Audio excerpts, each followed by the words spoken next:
Shabbat Shalom, Parashat Ki Tezeh.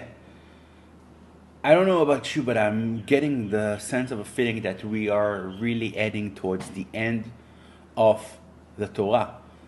The circle of reading also takes us through a journey in life, and this year, I would say that more than many years before, there were many situations that we read the weekly portion, and we really felt the reflection of the war situation around it.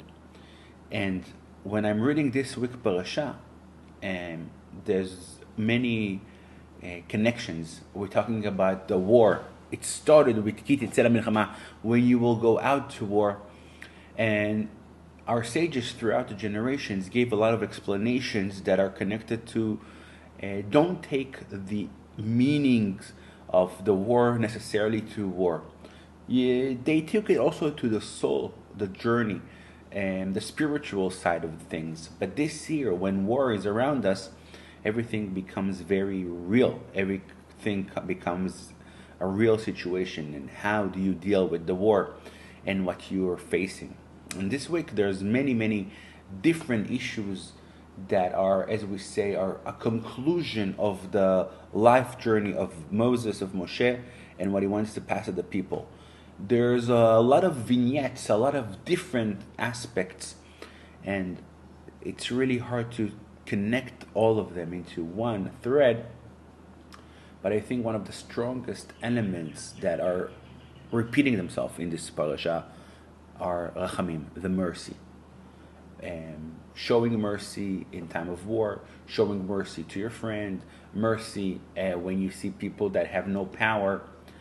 And the pinnacle point of all of it is one of the, I would say, more bizarre rituals in the mitzvot that are, it's very famous, and many of our sages and scholars talk about it because really it is something different. When you read it and the first time, it doesn't make sense. It brings up a lot of questions. And as you dig deep into the subject, you understand there are many layers into it. So not like most of the weekly portions, I'm going to try not to give an idea, but maybe try to learn together a verse and give different opinions of our sages, and maybe try also to follow the thread of what exactly and how it was learned from the text. So if you want to join me into this weekly journey into a verse. So the verse we're going to read is verse 22:6 in English. If along the road you chance upon a bird nest in any tree or in the ground with chicklets or eggs, and the mother sitting over the chicklets or the eggs, do not take the mother together with her young. Let the mother go, it's verse 7, and take only the young, in order that you may fare well and have a long life. The mother bird, one of the most famous rituals that talks about a situation when somebody walks and randomly finds a nest inside the chicklets or the eggs. And of course the situation is that he wants the chicklets or the eggs. In ancient time, this is something that was a blessing. Today you go to the supermarket and you buy them or you grow them at your home. But in ancient times, when you would go and you would find randomly chicklets and eggs, it's like, what's dinner? So a person walks and he sees this chicklets or eggs on the nest, and on them the mother, or it says sitting over the chicklets. In Hebrew, it says והאם רובצת על האפרוחים או על הביצים, and the mother is on the chicklets or the eggs. So you shoo away the mother bird, and then you can allow yourself to take the chicklets or the eggs. And like many of the rituals, it says already the reward you will receive from it. Leman itav lach, you will have good life, farewell, and long life. Wow. For something so simple, for something so, I would say, regular, what a reward. So many questions arises from it. What's the story? Why is it here? Why such a big reward? And I'll try to break it down into different elements. So, first of all, when you read this, you understand immediately there's a story here of mercy, as we said. And really, there's two main opinions about what happened here. One opinion says as follows: don't take the mother bird babies and chicklets and eggs next to her. It's not nice. She understands you will take them, but when she sees it in front of her eyes, it's very painful. It's very sad. It's very cruel. Don't do that. That's one of the one of the main explanations.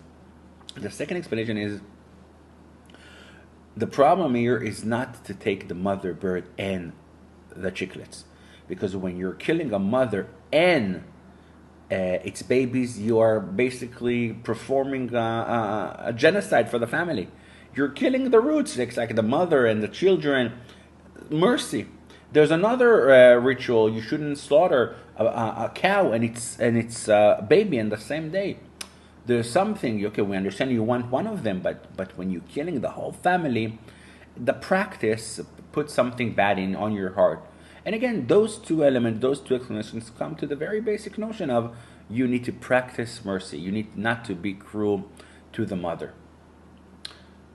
We can take it to the different level and an explanation that also goes into the word. And it goes with the fact that we hear from the verse that the mother is sitting over the chicklets and the baby and the eggs. Over. If the explanation would be that it's the mercy is not to take them in front of their mother, maybe the word was supposed to be, and the mother is next to them. Or if it would be not to take the mother and the chicklets at the same time, so don't take the mother and the children. But it says, ala banim, she's on top of them. And this is a different layer, a deeper explanation that goes as follows. If one would be asked to go and catch a mother bird, a bird, now, go out to the field, how easy would it be to catch a mother bird? This explanation was brought by Rabbi Foreman. We talked about him last week as well. Highly recommended. How easy it would be? It's not easy. But this is the situation. The only reason why you're able to catch this mother bird is because she has the chicklets and the eggs sitting there in the nest. In a sense, the only way to get it is to take advantage of the mercy of the mother bird. So when you're walking on the ground and you will see a mother caring for her babies, caring for her chicklets, caring for her eggs, do not take advantage of the love of the mother. Don't be cruel to the extent that you're taking advantage of her love to her babies, to her eggs. And you're taking the eggs and the mother just because the mother is there and won't run away so easily because she cares about the chicklets and the eggs. So now you're expanding the idea to something wider that talks about not taking advantage of the love and the mercy of our mothers. If you saw the reward for this ritual is good life and long life, and the only other ritual that's connected and has the same reward is honoring our parents. Isn't it the same? Our parents, we know, love us regardless. We love our children regardless. And this small nest mitzvah maybe explain to us something wider. Let's not take advantage of the love of our parents. They're always there. They will always love you, but don't take advantage of that. Just like you shouldn't take advantage of the love of the mother bird for your own benefit. So the way you treat your parents, regardless of the fact that they will always love you, when you have some dignity in your mind and you will learn and understand that their love shouldn't be taken advantage of, and you should understand that although they love you, you need to respect and to be there and care about them. This is a different perspective of honoring our parents, and this is how it's all connected. And with that, I want to finish and say that our sages said something a bit odd exactly on this. A person who says, that's the verse, that's the quote, a person who says, until the mercy of the bird, your mercy comes. When you are giving God, saying to them, even look how he was merciful even on the bird, we shush him. Meaning as follow. When we're trying, and this is a ground rule, when we're trying to explain rituals, and I know it happened to me many of the times when I read the rituals and I'm going to the explanations, sometimes we need to remember and understand. Although we're giving an explanation, although we're trying to bring it to our mind, in the end of the day, and that's the thread of everything we said on these weekly portions, explanations, many of those rituals won't be understood with our minds. We need to take in consideration the fact that sometimes God's decree and what he told us to do happens sometimes for no reason or for a reason that we cannot understand. So although we want to try to understand what happens and what are the meaning behind it, let's not forget that this is an example of a mitzvah. This is an example of a ritual that if it doesn't make sense to you, what I've just explained, it's good. It means that God gave this to us to do, to perform, to obey. And that's what we need to have in mind. Even when we try to understand, let's understand that we don't understand fully. Mercy, mother bird, honoring our parents, the understanding that we don't understand everything. Many things to learn from this week parasha. I encourage you to explore more. Shabbat Shalom.